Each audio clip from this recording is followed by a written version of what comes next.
नमस्कार फ्रेंड्स, आप देख रहे हैं सरकारी जॉब भर्ती और मैं हूं हेमंत साहू। दोस्तों, आज की टॉपिक में देखने वाले हैं भृत्य भर्ती परीक्षा 2022 का भाग नंबर 9 है वीडियो। इससे पहले मैंने 8 वीडियो बता दिया है। दोस्तों, इसका जो एग्ज़ाम है वहाँ 25/9/2022 को इसका होने वाला है। तो फिर आज का वीडियो है बहुत ही इंपॉर्टेंट है, क्योंकि इसका जो सीरीज चल रहा है वह कंटिन्यू चल रहा है। तो फिर वीडियो को देखते हैं। यहाँ पर आप लोगों के लिए जो होमवर्क बताए थे उसको देख लेते हैं। दोस्तों, इससे पहले कि आप अगर नए हो चैनल पर तो चैनल को सब्सक्राइब करके बेल आइकन को जरूर दबा देना। साथ ही इस वीडियो का अगर आपको फ्री पीडीएफ चाहिए तो टेलीग्राम चैनल पर ज्वाइन करना, वहाँ से आपको फ्री पीडीएफ मिल जाएगा। चलते हैं, आप लोगों के लिए जो होमवर्क दिया था उसको देख लेते हैं। निम्नलिखित व्यंजनों में अघोष, ऊष्मा एवं महाप्राण है, तो कौन सा है? इसका आंसर आ जाएगा जो स शब्द है वहाँ ये तीनों हैं। ठीक है, अघोष शब्द भी है, ऊष्मा है और महाप्राण है। ये तीनों जो है स शब्द है। आज का पहला क्वेश्चन देखते हैं। छत्तीसगढ़ राज्य भारत के कुल भू क्षेत्रफल का कितना भाग घेरे हुए है? तो छत्तीसगढ़ राज्य है, पूरे भारत का अगर क्षेत्रफल की बात करें तो छत्तीसगढ़ राज्य का जो क्षेत्रफल है वह कितना है? तो इसका आंसर क्या आ जाएगा? 4.11%। कभी कभी जो है 4.14% भी दिया रहता है। तो इसका सही आंसर है चौथा नंबर का।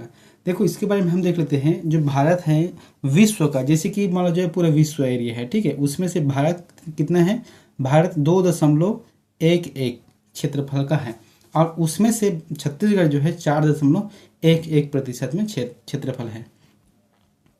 सेकंड क्वेश्चन क्या है कि छत्तीसगढ़ का गठन किस अधिनियम के अंतर्गत हुआ है? तो छत्तीसगढ़ राज्य का जो गठन हुआ है 1 नवंबर 2000 को, तो वह किस अधिनियम के अंतर्गत हुआ है?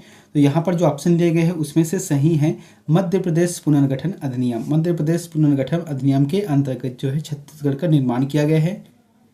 नेक्स्ट क्वेश्चन है, भिलाई को और किस नाम से जाना जाता है? जो भिलाई है, ठीक है, तो भिलाई को और किस नाम से जाना जाता है? यहाँ पर ऑप्शन दिए गए हैं कि छत्तीसगढ़ का व्यापार केंद्र है, ज्ञान की राजधानी है, सूचना प्रौद्योगिकी का केंद्र है या फिर हीरो का नगर है। इसका सही आंसर रहेगा ज्ञान की राजधानी है। तो भिलाई जो है ज्ञान की राजधानी है। एक चीज़ यहाँ पर बता देता हूँ, 3 जगह है, जैसे कि बिलासपुर है, रायपुर है और भिलाई। भिलाई क्या चीज़ है? जहाँ पर जो टेक्निकल संबंधित जो एजुकेशन होता है, जैसे कि नीट का एग्ज़ाम हो गया या फिर जो है इंजीनियरिंग बनना है, तो ये सभी जो एग्ज़ाम हैं यहाँ पर जो पढ़ाई होता है वो भिलाई पर होता है। ठीक है, और बिलासपुर ऐसा है जहाँ पर प्रशासनिक क्षेत्र की अगर तैयारी कर रहे हो, पढ़ाई करना है, तो फिर बिलासपुर अच्छा है। और सबसे बेहतर है रायपुर, क्योंकि दोनों जगह पढ़ाई कर लो, रायपुर में आकर जॉब करना पड़ेगा आपको। नेक्स्ट क्वेश्चन है, छत्तीसगढ़ ब्रदरहुड एसोसिएशन बनाई है गई है, तो किसके माध्यम से जो है इस एसोसिएशन का निर्माण किया गया है? इसका आंसर क्या जाएगा? खूबचंद बघेल के माध्यम से किया गया है। नेक्स्ट क्वेश्चन है, 2003 में निम्न जिलों का नाम परिवर्तन किया गया। तो छत्तीसगढ़ के जो नाम है, यानी कि जो जिलों का नाम है, उसमें 2003 में से किन जिलों को नाम को परिवर्तन किया गया है? आंसर आ जाएगा इनमें से सभी, यानी कि 2003 में 3 जिलों का नाम परिवर्तन किया है। कौन कौन से? यहाँ पर जो कांकेर है, दंतेवाड़ा और कबीरधाम है। तो कांकेर को क्या बोलते हैं? उत्तर बस्तर कांकेर बोलते हैं अभी वर्तमान में, है ना। दंतेवाड़ा को दक्षिण बस्तर दंतेवाड़ा बोलते हैं और कवर्धा को कबीरधाम कहा जाता है। नेक्स्ट क्वेश्चन है, छत्तीसगढ़ के किस दिशा में छोटा नागपुर का पठार स्थित है? तो छत्तीसगढ़ के किस दिशा में छोटा नागपुर का पठार स्थित है? आंसर आ जाएगा उत्तर पूर्व की दिशा में। जैसे कि ये छत्तीसगढ़ हो गया, ठीक है, तो उत्तर किधर हो गया? ये हो गया, और पूर्व इस साइड। तो कुल मिलाकर देखा जाता है ये वाला जो एरिया पड़ता है वहाँ छोटा नागपुर का पठार है।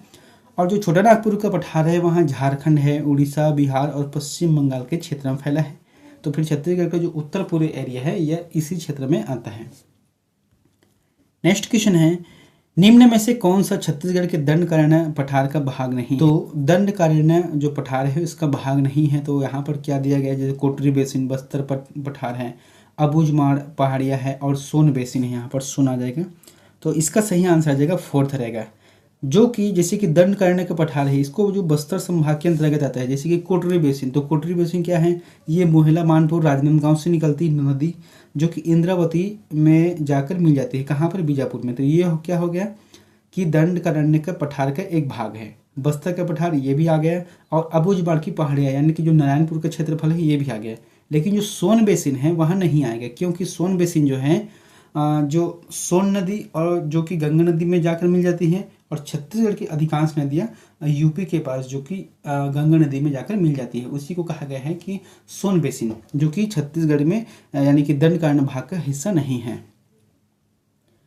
नेक्स्ट क्वेश्चन है ऐतिहासिक ग्राम ताला किस नदी के किनारे बसा हुआ है। तो छत्तीसगढ़ के जो ऐतिहासिक ग्राम है ताला, जिसको कहा जाता है अमेरी ताला कहा जाता है, अमेरी कापा ताला है ना, वहाँ किस नदी के किनारे पर बसा हुआ है। आंसर आ जाएगा मनियारी नदी के किनारे पर बसा हुआ है। इसके बारे में थोड़ा सा देख लेते हैं कि मनियारी नदी लोरमी पठार मुंगेली से निकलती है और शिवनाथ में जाकर विसर्जन हो जाती है। और जो ताला गांव है उसे अमेरी कापा ताला गांव के किनारे पर बसा हुआ है लोरमी नदी। नेक्स्ट क्वेश्चन है छत्तीसगढ़ का शहर जहां 3 नदियों का संगम है। तो 3 नदियों का संगम कहाँ पर है। यहाँ पर जो ऑप्शन दिए गए हैं उसके आधार पर राजिम है। इसके अलावा जो छत्तीसगढ़ में 4 और ऐसे जगह है जहाँ पर 3 नदियों का संगम होता है। फिलहाल जो ऑप्शन दिए गए हैं उसमें राजिम आ जाएगा। कौन कौन से हैं, महानदी है, पैरी है और सोनहुड़ है। और इसमें भी इम्पोर्टेंट चीज़ है ना, आप लोग समझना कि जो महानदी है और पैरी नदी, ये दोनों नदी जो है राजिम में मिलती हैं, लेकिन जो सोढ़ू नदी है वहाँ पैरी नदी के साथ जो है मालगांव, यानी कि जो गरियाबंद के पास मालगांव है वहाँ पर मिलती है, यहाँ पहले से मिल जाती हैं, उसके बाद जाकर राजिम में महानदी के साथ मिलती है। नेक्स्ट क्वेश्चन है छत्तीसगढ़ में बहने वाली जोंक नदी किस स्थान पर महानदी में से मिलती है। तो छत्तीसगढ़ में जो बहने वाली नदी है कौन से, जोंक नदी है, वहाँ महानदी से मिलती है। तो किस स्थान पर मिलती है, इसका आंसर आ जाएगा सिवड़ी नारायण के पास मिलती है, सिवड़ी नारायण के पास मिल जाती है। देखो जोंक नदी जो है सोनबेरा के पठार उड़ीसा से निकलती है, जो कि महानदी में महासमुंद में प्रवेश करती है। उसके बाद जो है सिवड़ी नारायण के पास वहाँ महानदी में मिल जाती है। अब यहाँ पर देख लेते हैं कि छत्तीसगढ़ में जो नदियों के संगम हैं, तो 3 नदियों का संगम कहाँ पर है। जैसे कि सबसे पहले राजिम है जो कि गरियाबंद क्षेत्र में आता है, यहाँ पर महानदी, पैरी नदी और सोढ़ू नदी है, ठीक है। उसके बाद है सिवड़ी नारायण जो कि जांजगीर चांपा में है।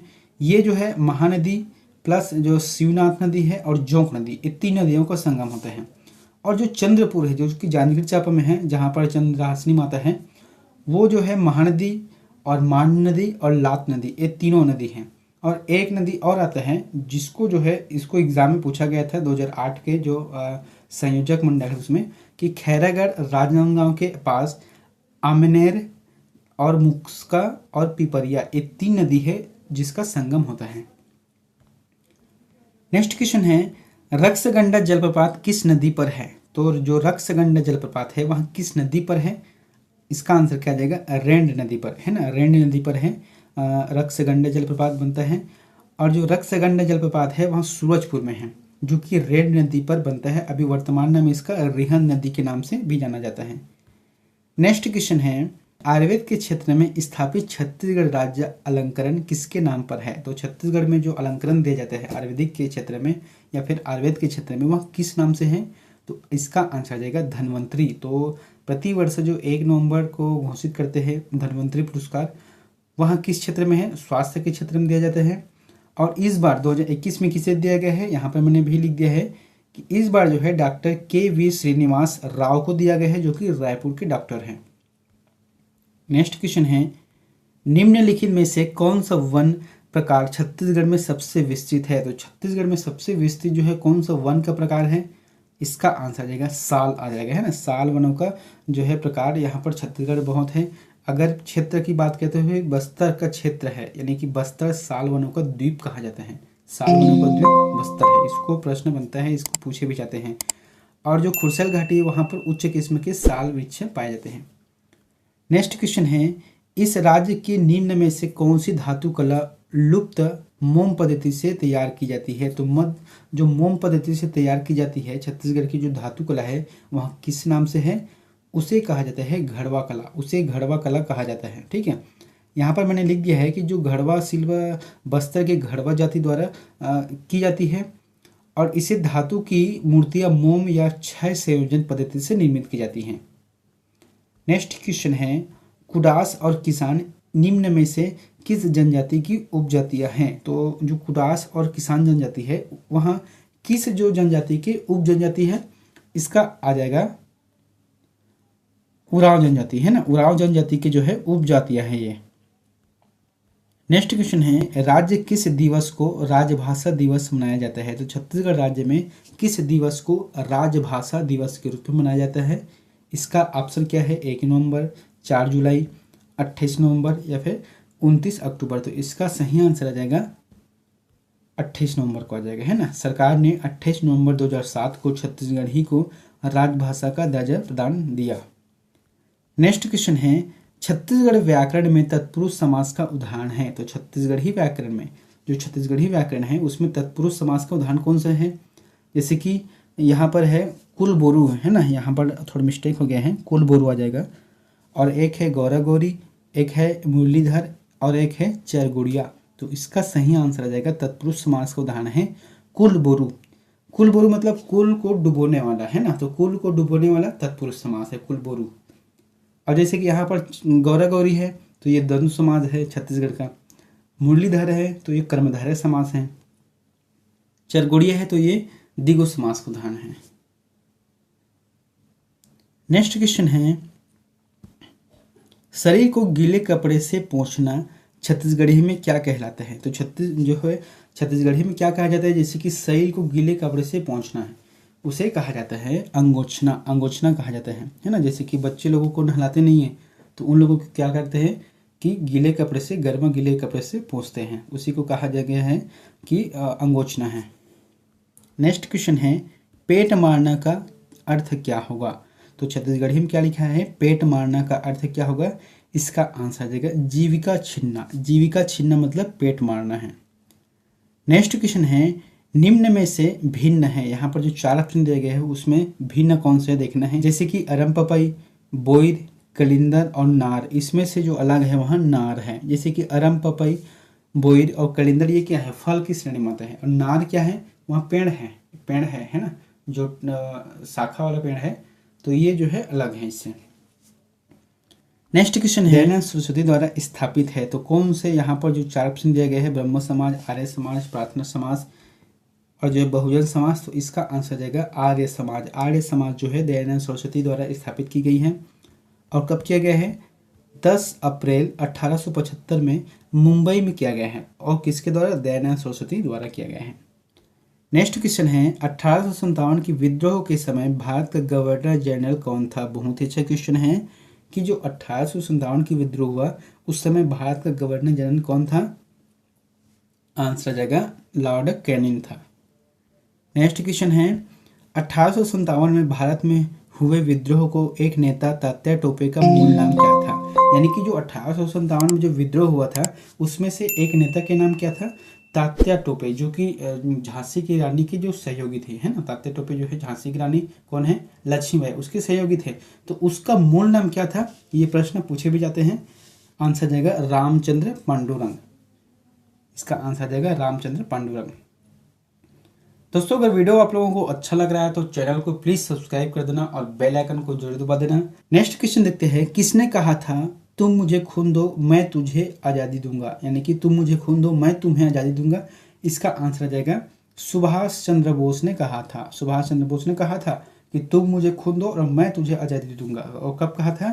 कि आज़ाद हिंद फौज के जो झंडे का प्रतीक चिन्ह के रूप में एक दहाड़ते हुए बाघ का चिन्ह बनाया हुआ है। ठीक है, तो क्या किया इन्होंने जो है 4 जुलाई 1944 को नेताजी अपनी फौज के साथ बर्मा पहुंचे और वहीं पर जाके यहाँ प्रसिद्ध नारा दिया था कि तुम मुझे खून दो और मैं तुझे आज़ादी दूंगा। नेक्स्ट क्वेश्चन है, भारत में सिविल सेवाओं का सूत्रपात किसने किया? तो भारत में सिविल सेवाओं का सूत्रपात किसने किया है? इसका आंसर क्या जाएगा? Lord Cornwallis. लॉर्ड कॉर्नवालिस को सिविल सेवा का जनक भी कहा जाता है। नेक्स्ट क्वेश्चन है, भारतीय संविधान का अभिभावक है। तो भारतीय संविधान का अभिभावक मतलब क्या होता है?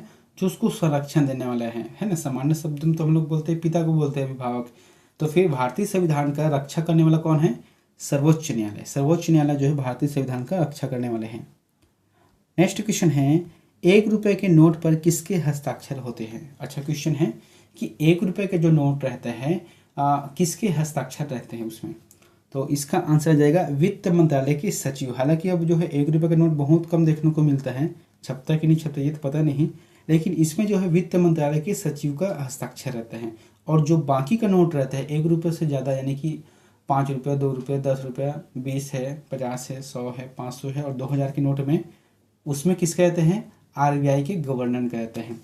और जो अभी वित्त सचिव कौन है वर्तमान में, इसको भी देख लो कि टीवी सोमनाथन भारत के वित्त सचिव है।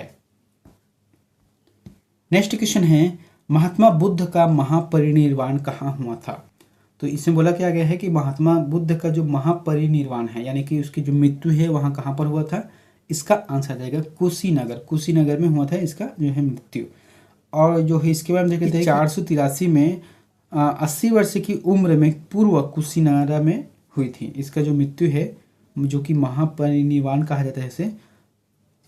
नेक्स्ट क्वेश्चन है, कार्य का मात्रक है, कार्य का मात्रक क्या है? इसका आंसर आ जाएगा जूल। जूल जो है कार्य का एसआई मात्रक है। नेक्स्ट क्वेश्चन है, निम्न में से समय का मात्रक नहीं है। यहाँ पर जो समय का मात्रक कौन सा नहीं है? जैसे कि अधिवर्ष है, ये भी समय का एक मात्रक है यानी कि समय को मापा जाता है। एक है चंद्रमाह, समय को ज्ञात किया जाता है। एक है प्रकाश वर्ष, ये जो प्रकाश वर्ष है एक दूरी मापने का इकाई है। नेक्स्ट क्वेश्चन है, रॉकेट किस सिद्धांत पर कार्य करता है? तो रॉकेट किस सिद्धांत पर कार्य करता है? जब भी रॉकेट जो है धरती से ऊपर की तरफ जाता है तो वहाँ नीचे आग छोड़ता है बहुत प्रेशर के साथ, तो वहाँ है न्यूटन के तृतीय नियम, थर्ड लॉ है ना। जब दो वस्तुओं में आपस में अन्योन्य के होती है तो पहली वस्तु दूसरी वस्तु पर लगाया गया बल और दूसरी वस्तु द्वारा पहली वस्तु पर लगाया गया बल के बराबर और विपरीत दिशा में होती है, यानी कि क्रिया की विपरीत प्रतिक्रिया है। नेक्स्ट क्वेश्चन है, मानव शरीर की सबसे छोटी हड्डी है। तो मानव शरीर की सबसे छोटी हड्डी कहाँ पर होती है? इसका आंसर जाता है स्टेपिस, जो कि कान में पाया जाता है। नेक्स्ट क्वेश्चन है, प्रौढ़ का सही संधि विच्छेद है। तो प्रौढ़ जो शब्द दिया गया है इसका सही संधि विच्छेद क्या आ जाएगा? आंसर आ जाएगा इसका प्र धन बड़ा वाला उ और ड़ है प्रौढ़, ये आ जाएगा प्र धन बड़ा वाला उ और ड़, प्रौढ़। नेक्स्ट क्वेश्चन है, नत्र तत्पुरुष समास का उदाहरण है। तो नत्र तत्पुरुष समास का उदाहरण कौन सा है? आंसर आ जाएगा असत्य। असत्य जो है नत्र तत्पुरुष समास का उदाहरण। और बाकी नवरत्न, रोग मुक्त, शरणागत ये जो है अलग है, ठीक है। लेकिन और नत्र तत्पुरुष समास की बात किए तो फिर असत्य आ जाएगा। जिस समस्त पद में पहला पद नकारात्मक हो उसे नत्र तत्पुरुष समास कहते हैं। नेक्स्ट क्वेश्चन है, किसी काम में दूसरे से आगे बढ़ जाने की इच्छा हो तो उसे क्या कहा जाता है? जैसे कि किसी काम करना है उसमें अगर दूसरे से आगे बढ़ जाने की इच्छा हो उसे कहा जाता है प्रतिस्पर्धा कहा जाता है। नेक्स्ट क्वेश्चन है, तिलक लगाने में किस अन्न का प्रयोग उपयुक्त होता है? तो किस अन्न का उपयोग किया जाता है तिलक लगाने के लिए? गेहूं, अक्षत, जौ, उड़द। इसका आंसर आ जाएगा अक्षत, जो कि चावल है। नेक्स्ट है, पिसुन का पर्यायवाची शब्द है। तो पिसुन जो शब्द दिया गया है इसका पर्यायवाची शब्द कौन सा है? इसका आंसर जाता है चुगलखोर। जो चुगलखोर करते हैं उसी कहा जाता है पिसुन कहा जाता है। नेक्स्ट क्वेश्चन है, निम्न में से किसमें उपसर्ग प्रयुक्त नहीं हुआ है? तो किसमें उपसर्ग प्रयुक्त नहीं हुआ है यहाँ पर? इसका आंसर क्या रहेगा? थर्ड नंबर आ जाएगा, है ना। जो सुरेश शब्द है इसमें उपसर्ग प्रयुक्त नहीं किया गया है, बाकी अधिक और जो है सुयोग्य और विदेश इसमें उपसर्ग का प्रयोग किया गया है। नेक्स्ट क्वेश्चन है, एक नाट 100 बीमार यहाँ है। तो क्या दिया गया है कि एक नाट और 100 बीमार यहाँ क्या है? एक मुहावरा है, एक वाक्य है, एक वाक्यांश है या फिर एक लोकोक्ति है? तो इसका आंसर आ जाएगा फोर्थ नंबर रहेगा, यह एक लोकोक्ति है। उसके बाद 40वां क्या है? दोस्तों यह क्वेश्चन आप लोगों के लिए होमवर्क है, तो प्लीज़ इसका आंसर कमेंट बॉक्स में जाकर जरूर बताएं। आपके लिए प्रश्न है कि निम्न में से कौन सा जो ब्लड ग्रुप सर्वव्यापक ग्राह्यता रखता है? यानी कि ऐसा कौन सा ब्लड ग्रुप है जो सर्वव्यापक ग्राह्यता है, जो सभी का ब्लड लेता है? ऑप्शन दिए गए हैं ए, बी, ए बी और ओ। इसमें से जो भी ऑप्शन आपको सही लगता है तो प्लीज़ कमेंट बॉक्स पर जाकर जरूर बताएं।